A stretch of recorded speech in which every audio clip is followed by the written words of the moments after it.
They lied to you, played with your heart and loyalty, replaced you like you were nothing, disrespected you, treated like a garbage. And for weeks, maybe months, the only thing you can think of and imagined is revenge. Not healing, not peace, but revenge. You imagined them suffering the way you suffered. You imagined karma destroying their life. You imagined finally hearing the words, "I made a mistake." But here's the brutal truth nobody tells you. The people who break you often expect you to stay broken. They expect emotional collapse, desperation, begging, bitterness, self-destruction. What they never expect is your transformation. Because the sweetest revenge is not revenge at all. It's becoming someone so disciplined, so calm, so powerful, so fulfilled, that their betrayal becomes the greatest mistake of their life. Hello, beautiful thinkers. Welcome back to the Thinking Lab, the only channel where science, great ancient wisdom, Stoicism, and biblical insights become one powerful lens. Here, we don't just talk about life. We decode it. We break down the chaos, your mind, and confusion outside of it, so you can finally understand yourself, clearly, intelligently, beautifully, and without the unnecessary complications. Our mission is simple: to understand, to uncomplicate, to evolve. And tonight, we're going to talk about a very well-known topic, the art of winning after they broke you. The timeless and complicated, sweet revenge. Stay tuned in, because I included 5 simple and practical solutions you can apply today. Follow and absorb this episode, because it's guaranteed to make you powerful, wise, and ahead of so many people who are still trapped. So now, let's get started. The art of winning after they broke you, not through hate, not through obsession, but through evolution. Because history, psychology, ancient wisdom, and scripture all point to the same terrifying truth. Pain either destroys people or upgrades them. The question is, which one are you becoming? Chapter 1. Why breakups destroy people. Most people don't suffer because the relationship ended. They suffer because their identity was attached to the relationship. Modern psychology calls this emotional dependency. Emotional dependency is a psychological state where your emotional stability, self-worth, happiness, or identity becomes excessively tied to another person's attention, approval, presence, or affection. In simple terms, you no longer feel emotionally okay unless they validate you. Instead of love being part of your life, they become your emotional center of gravity. Signs of emotional dependency, namely, 1. Constant fear of losing them. 2. Obsessively checking messages or social media. 3. Ignoring red flags to avoid abandonment. 4. Feeling empty when they pull away. 5. Losing your individuality in the relationship. 6.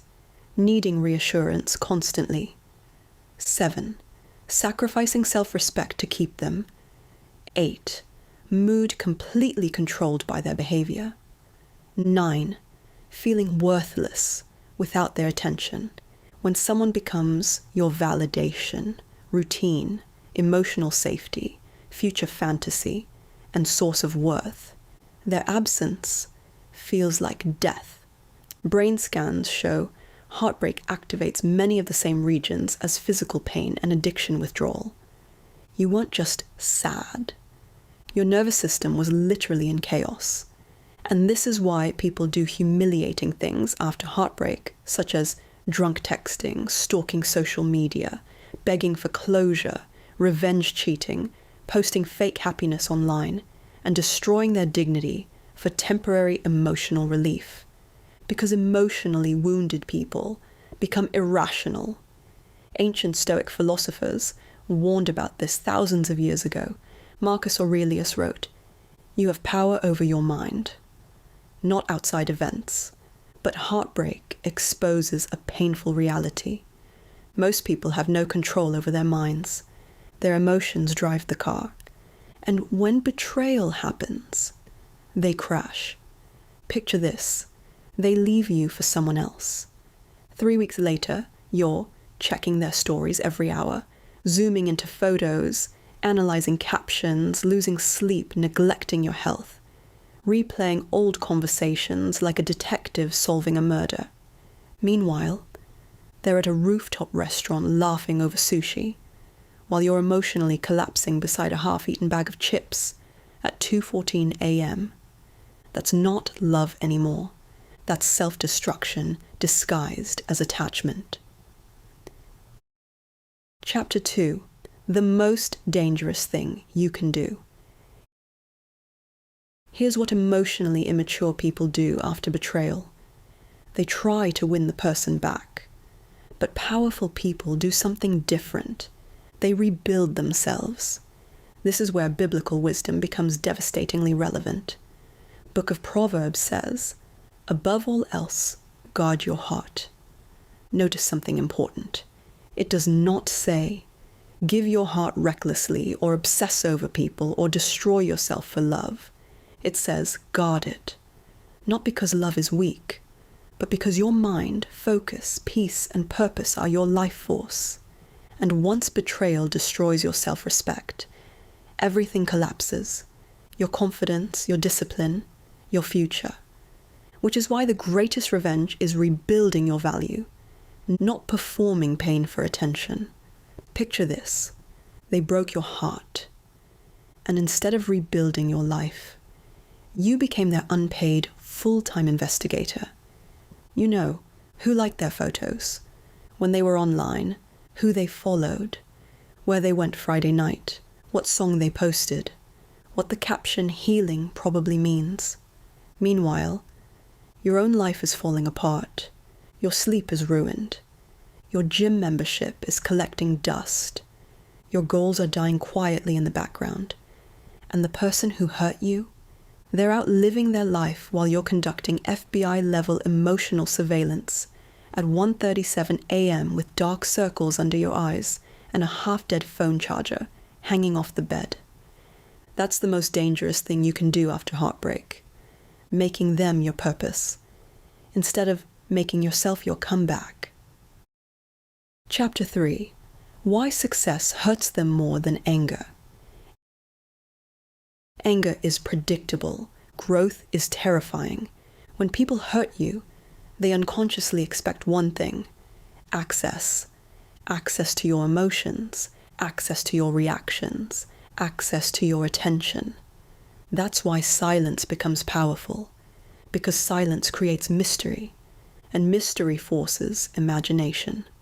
Psychologically, humans suffer more from uncertainty than rejection itself. That's why people become haunted when you do the following. You stop chasing, stop explaining, and stop reacting, stop posting emotional quotes, stop trying to prove your worth. Your calm becomes unsettling. Ancient Chinese philosopher Laozi said, "He who conquers himself is the mightiest warrior." Not the loudest warrior, not the most emotional warrior, the one who masters himself. Picture this. 6 months ago, they ignored your messages. Now they randomly text, "Hey, stranger," because they heard you got healthier, more confident, emotionally calm, focused, successful, and suddenly, the person who treated you like an option is now watching your glow up like a fan from the sidelines. That's the irony of human nature. People often value you after they lose access to you. Chapter 4. The Science of Transformation Through Pain. Neuroscience shows something fascinating. Adversity can either weaken neural pathways through chronic stress, or strengthen resilience through adaptation. This is called post-traumatic growth. Post-traumatic growth is the positive psychological transformation that can happen after extreme pain, hardship, betrayal, loss, or trauma. In simple terms, some people don't just recover from suffering, they become stronger because of it. Instead of being permanently broken by adversity, they develop these life-changing behaviors, namely, 1. Greater resilience. 2. Deeper self-awareness. 3. Emotional strength. 4. Clearer priorities. 5. Stronger boundaries. And 6. A more meaningful perspective on life. Thinking Lab. Perspective. Pain reveals weaknesses that comfort hides. Trauma can either destroy your identity or force you to rebuild a stronger one. That rebuilding process is post-traumatic growth.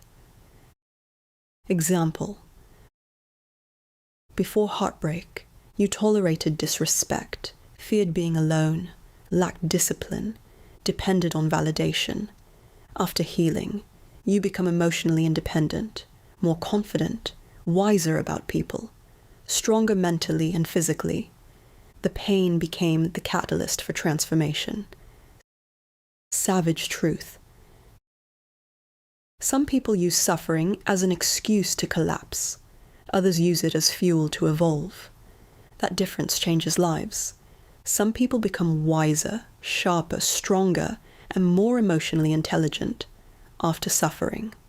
Why? Because pain forces reflection. Comfort rarely does. Think about it. Heartbreak exposes your insecurities. Betrayal exposes your boundaries. Rejection exposes your dependence. Abandonment exposes your identity. Pain reveals the cracks. And awareness is the beginning of transformation. This is why some of the greatest leaders, artists, philosophers, and warriors were shaped through suffering. Even scripture reflects this pattern repeatedly. Book of Romans says, "Suffering produces perseverance, perseverance character, and character hope." Pain is not always punishment. Sometimes it is preparation. Chapter 5.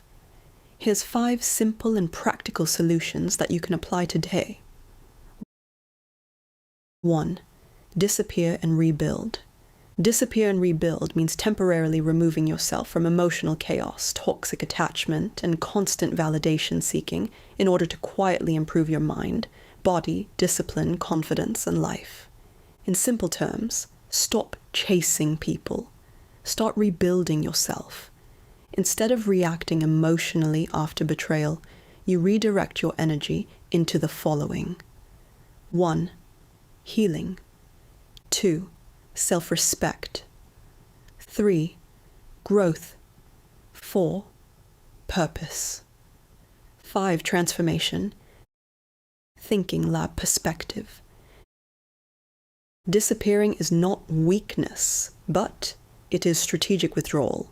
You step away from the following: drama, obsession, emotional dependency, and the public suffering, so you can return stronger, calmer, wiser, and harder to break. Savage truth. Some people disappear to hide, others disappear to evolve, and when they return, they are no longer the same person who got hurt. Stop announcing your healing journey online. Move in silence. Train your body. Fix your finances. Build skills. Read more. Sleep better. Create discipline and be healthy. A quiet comeback is more powerful than loud revenge. Why it works? Because absence exposes value. When you stop chasing, explaining, begging, and performing pain for attention, people are forced to experience life without access to you. And during that silence, something powerful happens. You regain your energy. Instead of wasting emotional fuel on the following, namely, stalking, overthinking, revenge fantasies, desperate validation, you redirect that energy into these: discipline, healing, confidence, purpose, and self-respect. Psychologically, mystery creates more impact than emotional chaos. People expect breakdowns. They do not expect transformation. That's why disappearing and rebuilding becomes dangerous. Not because you're playing games, but because you stop making your life revolve around someone who already disrespected your value. Savage truth. The loudest people after heartbreak usually stay stuck. The quiet ones are usually building something terrifying. Picture this. After the breakup, instead of healing, you start posting "I'm unbothered" quotes every 17 minutes while secretly checking if they viewed your story. You go out pretending to have fun, but the entire night is just a low-budget performance designed for one person's attention. Meanwhile, they're barely watching. Now picture the opposite. You disappear completely. There's no drama, no emotional essays, no begging, no indirect posts, no desperate energy. Months later, you reappear, healthier, sharper, calmer, disciplined, and glowing with confidence. And suddenly, the same person who once ignored your value is lurking on your page, like a confused intern trying to figure out how they lost access to someone extraordinary. That's the power of disappearing and rebuilding, because silence terrifies people more than emotional chaos ever will. 2. Stop romanticizing people who disrespected you. This means seeing people for who they truly are, not who you hoped they would become. In simple terms, stop turning disrespect into a love story. When someone repeatedly lies, manipulates, ignores, betrays, or devalues you, but you still obsess over their potential, you are romanticizing them. You are loving the fantasy more than the reality. Why it works? Because clarity breaks emotional addiction. The moment you stop idealizing toxic people, 1. Your judgment improves. 2. Your self-respect returns. 3. Emotional dependency weakens. 4. Healing accelerates. You stop chasing people who were damaging your peace. Psychologically, the brain stays attached longer when it focuses on fantasy instead of facts. Reality creates detachment. Fantasy creates obsession. ThinkingLAB perspective. Love without self-respect becomes self-destruction. The more you excuse disrespect, the more you train people to undervalue you. Savage truth. Some people are not misunderstood. They simply treated you badly, and your loneliness turned their red flags into poetry. This changes everything. Many people miss the fantasy, not the reality. Ask yourself, did they actually love you? Or did you just love the potential? Stop turning red flags into poetry. Respect yourself enough to see reality clearly. Picture this. Your friends warned you about them. You saw the lies, the inconsistency, the disrespect, the suspicious behavior, the emotional games. But you kept saying, deep down, they're a good person. Fast forward 6 months. Now you're sitting in your car outside a grocery store rereading old messages like ancient scripture, while the same person who needed time to heal is posting candlelight dinner photos with somebody else. And suddenly, all the red flags you defended are now beating you over the head with reality. That's the danger of romanticizing people who disrespected you. You stop loving the actual person and start dating your imagination. 3. Control your digital emotions. In this day and age, this one could be very challenging since we have access to everything on what's happening in the world in real time. So, this means refusing to let your phone, social media, texts, or online activity control your emotional state after heartbreak or betrayal. In simple terms, stop feeding emotional chaos through constant digital attachment. This includes stalking their profile like a creepy detective, checking stories obsessively like Nancy Drew, rereading old messages, monitoring followers and likes, posting for attention or revenge like a loony, and waiting for texts to feel validated. Why it works? Because every digital trigger reactivates emotional attachment. Psychologically, your brain treats notifications, profile views, texts, and social media activity like dopamine hits. The more you check, the more addicted and emotionally dependent you become. Distance creates clarity. Constant exposure keeps wounds open. And when you control your digital habits, your anxiety decreases, your self-respect improves, emotional detachment becomes easier, and your healing accelerates. Thinking Lab perspective. A weak mind reacts instantly. A disciplined mind chooses what deserves its attention. Your focus is power. Stop handing it to people who already damaged your peace. Savage truth. Some people are not heartbroken. They are simply addicted to updates about the person who hurt them. Your phone becomes a psychological weapon after heartbreak.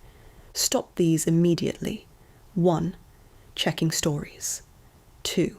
Stalking profiles. 3. Reading old messages. 4. Monitoring their life. Every check reopens the wound. You are feeding your addiction. Detachment requires distance.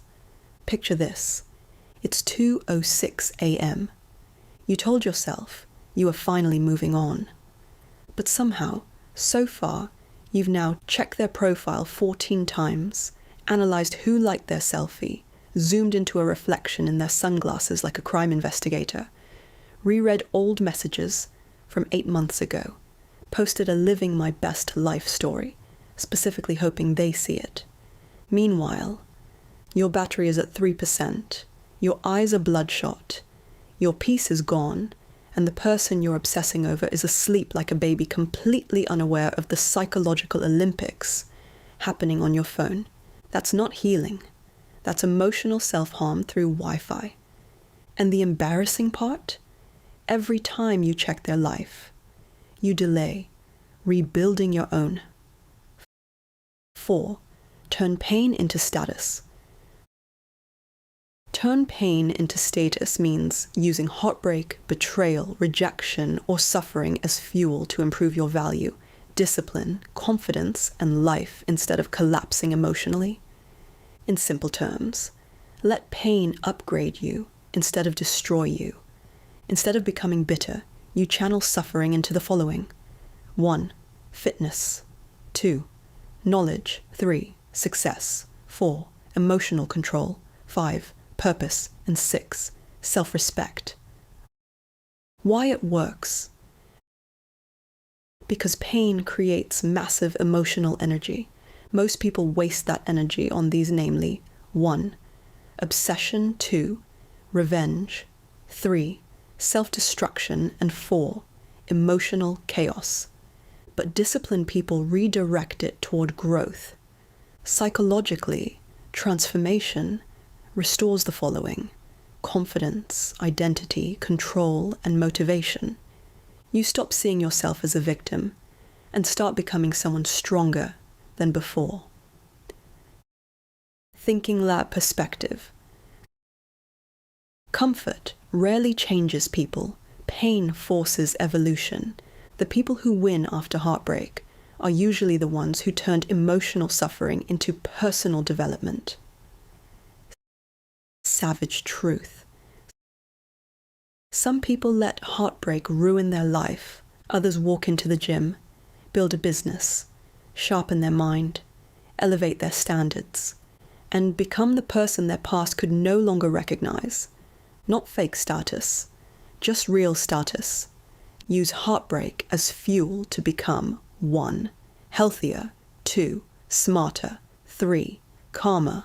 4. Financially stronger. And 5. Spiritually grounded. Because nothing confuses people more than someone who becomes better after being broken. And lastly, 5. Build a life so full they become irrelevant. This is the final level. The goal is not, they miss me.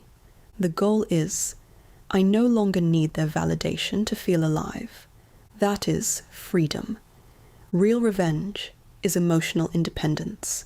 Build a life so full they become irrelevant means creating a life filled with purpose, growth, peace, goals, relationships, discipline, and fulfillment, so that your happiness no longer depends on the person who hurt you. In simple terms, become so focused on your own evolution that they stop being the center of your emotional world. Instead of obsessing over the past, you should invest deeply into these, namely 1, your health, 2, mission, 3, career, 4, friendships, 5, spirituality, 6, experiences, and 7, personal growth. Why it works? Because emptiness creates obsession. When your life lacks meaning, your mind clings to people for emotional stimulation and identity. But when your life becomes rich with purpose and momentum, these happen. Attachment weakens, emotional dependency fades, confidence increases, healing happens naturally. Psychologically, the brain cannot obsess as intensely when it is engaged in meaningful progress and fulfillment. Purpose replaces fixation. ThinkingLab perspective. The goal after heartbreak is not revenge, it is freedom. The moment your happiness no longer depends on their attention, validation, or presence. They lose emotional control over your life. Savage truth. Some people spend years stalking the life that left them. Others become so busy building an extraordinary life. They forget to care who walked away. Picture this. They left because they thought they could do better. A year later, you're thriving. You're mentally stronger, physically transformed. You're emotionally grounded, surrounded by better people. And them? Still repeating the same toxic cycles with different faces. Because location changes don't fix internal dysfunction. But growth does. Picture this. It's been 2 years, and somehow, your entire personality is still doing these behaviors, stalking their relationship updates, checking if they watched your story, replaying the breakup in your head, secretly hoping their new relationship fails. Meanwhile, they've become a supporting actor in their own life, but somehow still the main character in yours. Now picture someone else. Same heartbreak, same betrayal, same pain. But instead of building a shrine to the past, they built these instead: a stronger body, a meaningful career, real confidence, deeper friendships, peace of mind, and an exciting future. Now, when the old relationship crosses their mind, it feels like remembering a song they stopped listening to years ago. That's the difference. One person built a prison around the past. The other built a life so powerful that the past became irrelevant. Chapter 6.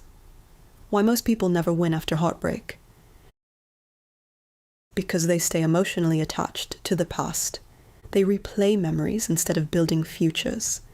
And here's the uncomfortable truth.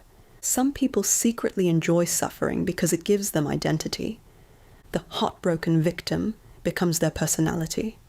But ancient warriors, philosophers, and spiritual teachers all understood one thing.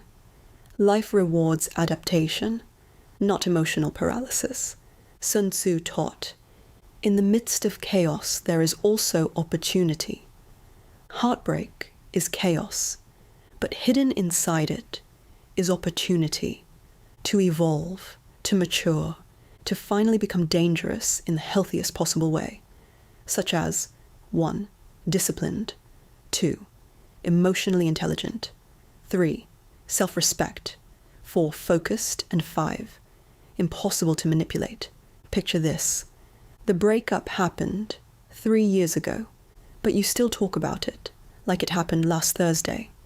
Every conversation somehow circles back to what they did, how badly they hurt you, how unfair it was, how nobody understands. Meanwhile, your goals expired, your discipline disappeared, your confidence collapsed, and the person who broke your heart, They've moved on, already lived in New York and Las Vegas, changed relationships, maybe even changed hairstyles, while you're still emotionally living inside chapter 4 of a story that ended years ago. That's why most people never win after heartbreak, because instead of rebuilding their future, they build a permanent residence inside their pain, and now the energy they once took for granted has become inaccessible.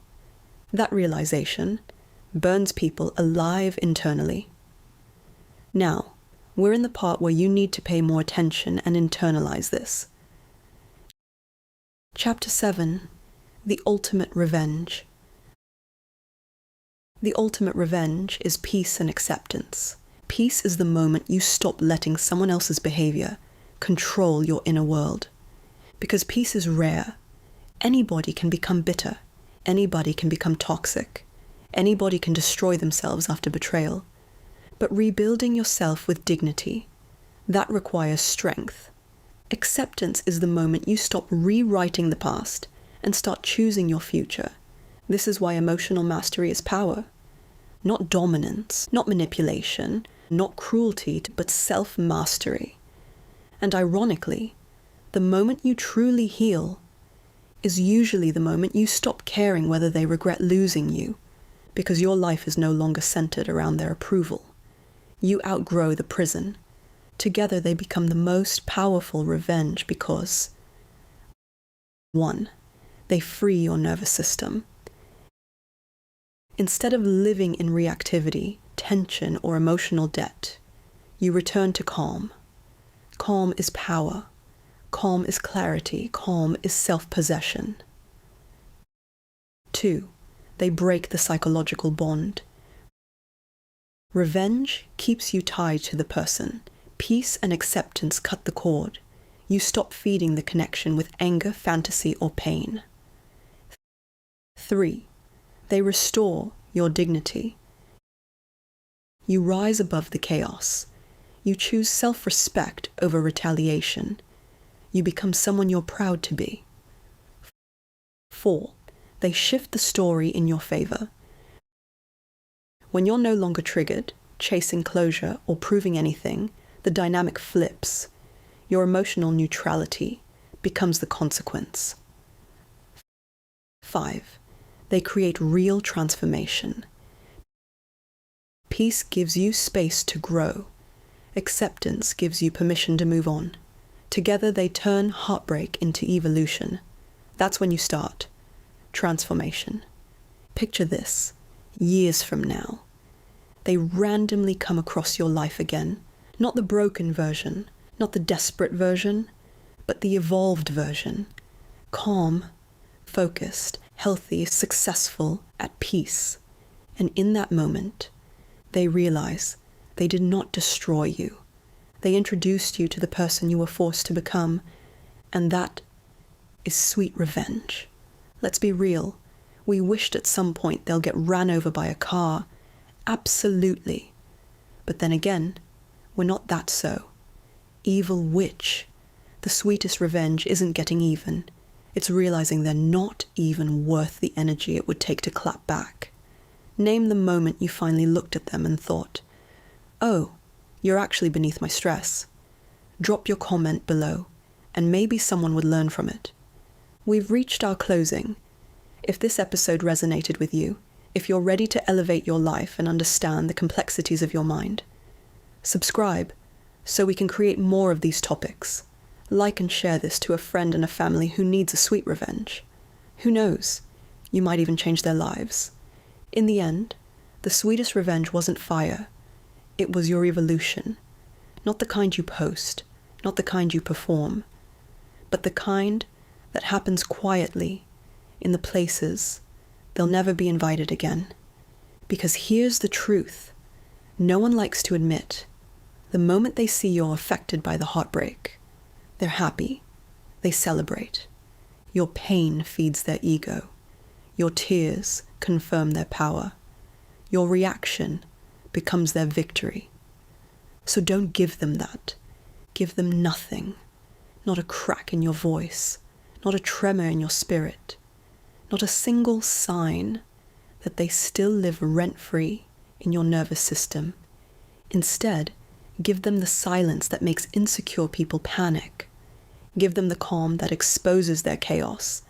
Give them the acceptance that says, you were a chapter, not the whole book. Because the universe has a poetic cruelty.